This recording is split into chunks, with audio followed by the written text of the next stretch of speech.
O toque de recolher das 8 da noite às 5 da manhã está mantido. E agora, sem explicações, as celebrações religiosas presenciais estão proibidas. O governo de São Paulo incluiu atividades religiosas como serviço essencial no dia 1º de março de 2021, quando vigorava no estado a fase vermelha.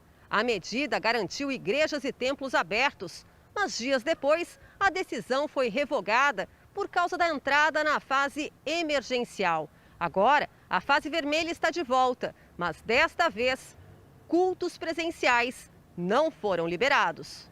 Para religiosos e especialistas, a decisão não faz sentido. Este advogado lembra que, além de inconstitucional, a medida fere a liberdade religiosa. Restringir é possível em razão da pandemia. Restrição é limitações de 25%, de 30%, como está acontecendo na maioria esmagadora dos estados brasileiros. Os governadores estão restringindo porque realmente nós estamos num momento complicado. Mas a restrição de 30% da capacidade não impede o exercício do culto. Agora, proibir impede.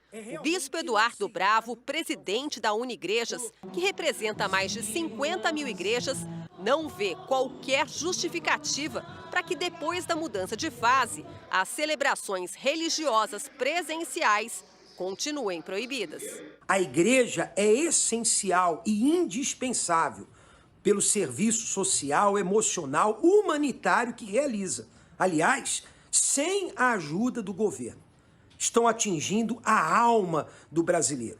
A entrada da nova fase, com lojas de material de construção abertas, jogos de futebol e aulas presenciais, vai aumentar a circulação de pessoas e impactar no transporte público, que mesmo durante as medidas mais restritivas, segue lotado. Como estas cenas registradas hoje numa das principais estações de trem de São Paulo. Enquanto isso, nas garagens, ônibus parados. Se você permite o direito à mobilidade urbana, como tem que ser permitido, com uma série de restrições, e quando você vai para a prática, você percebe que muitas vezes não está havendo um distanciamento social que deveria ser estabelecido. Você tem que refletir, sim. Será que o risco de contaminação não está sendo maior no exercício do direito à mobilidade urbana do que no exercício do direito ao culto? Porque, a priori, dentro do templo, as medidas são observadas. Vamos agora com a opinião do Augusto Nunes. Boa noite, Augusto. Boa noite, Cris. Boa noite, Fara. Boa noite a você que nos acompanha. Em 3 de março, ao transferir São Paulo para a fase vermelha, o governador João Dória incluiu as celebrações religiosas entre as atividades essenciais. Orientado pela ciência, Dória informou que a adoção de medidas de distanciamento social impede que os templos contribuam para a expansão da pandemia de coronavírus. Na próxima segunda-feira, depois de algumas semanas na fase emergencial, o estado voltará à fase vermelha. Mas agora os cultos presenciais permanecerão proibidos. A menos que ocorram descobertas históricas, a ciência não muda de ideia de um mês para o outro.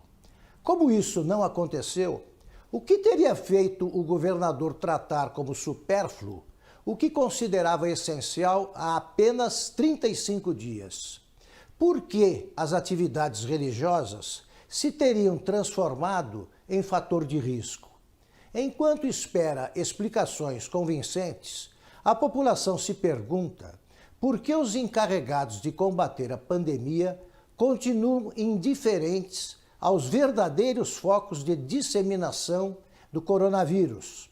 Para enxergá-los a olho nu, basta que o governador visite qualquer favela, apareça num bairro da periferia, embarque num ônibus no começo da manhã ou, no fim da tarde, tente entrar num vagão do metrô.